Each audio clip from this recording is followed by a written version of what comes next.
হৈছে এক্সিডেণ্ট? চাওক, আজি আমাৰ এইটো হাইলাকান্দি ডিষ্ট্ৰিক্টৰ এইটো আমাৰ কালীনগৰ এৰিয়া চাদ্দামপাৰা বুলি এটা ঠাই আছে। তাতে এটা এল্টো আৰু এটা ইয়ন গাড়ীৰ মাজত মুখোমুখি মানে এটা সংঘৰ্ষ হৈ মানে এনেকুৱা এটা মৰ্মান্তিক দুৰ্ঘটনা হৈছে, য'ত তিতাতে আমাৰ 4জন মানুহ ইয়াত ঢুকাইলে। এতিয়া তেওঁলোকক কালীনগৰ সৰোজিনী হাস্পাতালত মানে তেওঁলোকক এতিয়া ডেড বডি 4টা ৰখা হৈছে। এতিয়ালৈকে তেওঁলোকৰ পৰিচয় জানিব পৰা নাই আমি। আৰু এটা কণমানি ছোৱালী এজন তেওঁক মানে মেডিকেলত ৰেফাৰ কৰা হৈছে। তেওঁৰ কণ্ডিশ্যনটো বহুত ক্ৰিটিকেল আছে। আৰু তিনিজনৰ আৰু অৱস্থা এনেকুৱা মানে ইমান বেয়া নহয়, তিনিজনৰ অৱস্থা অলপ ভালকৈ আছে।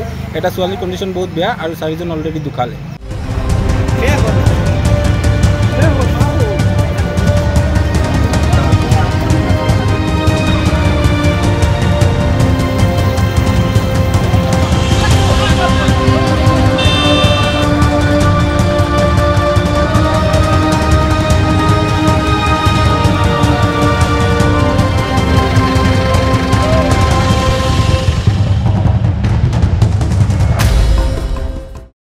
হৈছে এক্সিডেণ্ট?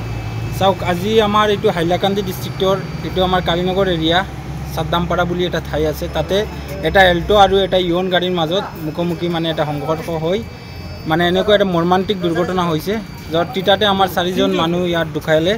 এতিয়া তেওঁলোকক কালীনগৰ সৰোজিনী হাস্পাতালত মানে তেওঁলোকক এতিয়া ডেড বডি 4টা ৰখা হৈছে। এতিয়ালৈকে তেওঁলোকৰ পৰিচয় জানিব পৰা নাই আমি। আৰু এটা কণমানি ছোৱালী এজন তেওঁক মানে মেডিকেলত ৰেফাৰ কৰা হৈছে। তেওঁৰ কণ্ডিশ্যনটো বহুত ক্ৰিটিকেল আছে। আৰু তিনিজনৰ আৰু অৱস্থা এনেকুৱা মানে ইমান বেয়া নহয়, তিনিজনৰ অৱস্থা অলপ ভালকৈ আছে। এটা ছোৱালীৰ কণ্ডিশ্যন বহুত বেয়া আৰু 4জন অলৰেডি ঢুকালে।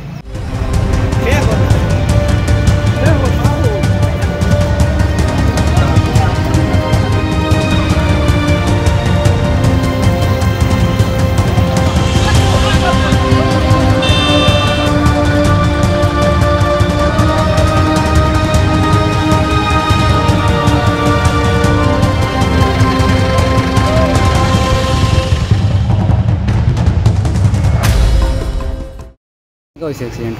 চাওক, আজি আমাৰ এইটো হাইলাকান্দি ডিষ্ট্ৰিক্টৰ এইটো আমাৰ কালীনগৰ এৰিয়া চাদ্দামপাৰা বুলি এটা ঠাই আছে। তাতে এটা এল্টো আৰু এটা ইয়ন গাড়ীৰ মাজত মুখোমুখি মানে এটা সংঘৰ্ষ হৈ মানে এনেকুৱা এটা মৰ্মান্তিক দুৰ্ঘটনা হৈছে, য'ত তিতাতে আমাৰ 4জন মানুহ ইয়াত ঢুকাইলে। এতিয়া তেওঁলোকক কালীনগৰ সৰোজিনী হাস্পাতালত মানে তেওঁলোকক এতিয়া ডেড বডি 4টা ৰখা হৈছে। এতিয়ালৈকে তেওঁলোকৰ পৰিচয় জানিব পৰা নাই আমি। আৰু এটা কণমানি ছোৱালী এজন তেওঁক মানে মেডিকেলত ৰেফাৰ কৰা হৈছে। তেওঁৰ কণ্ডিশ্যনটো বহুত ক্ৰিটিকেল আছে। আৰু তিনিজনৰ আৰু অৱস্থা এনেকুৱা মানে ইমান বেয়া নহয়, তিনিজনৰ অৱস্থা অলপ ভালকৈ আছে। এটা ছোৱালীৰ কণ্ডিশ্যন বহুত বেয়া আৰু 4জন অলৰেডি ঢুকালে।